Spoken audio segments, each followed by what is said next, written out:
विठ्ठलाच्या कपाळावर जो चंदनाचा टिळा लावला जातो त्याच्यावरती एक काळ्या रंगाचा टिळा देखील लावला जातो. तो टिळा काय आहे हे तुम्हाला माहिती आहे का? जितके भक्त विठ्ठलाच्या दर्शनासाठी पंढरपूरमध्ये येतात ते रात्रभर रांगेमध्ये उभे राहतात. त्यावर विठ्ठल भगवान असं म्हणतात की मी लोकांच्या दर्शनासाठी इथे उभा आहे, मी त्यांची प्रतीक्षा करतो, पण ते लोक माझी प्रतीक्षा करतात हे मला अजिबात स्वीकार नाहीये.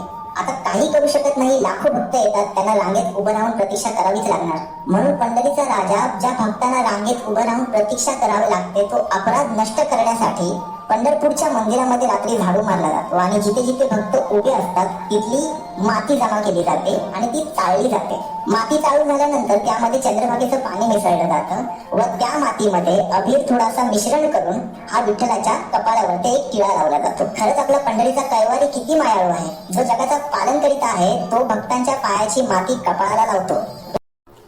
व्हिडिओ आवडला तर चॅनलला सबस्क्राईब करा. थँक्यू.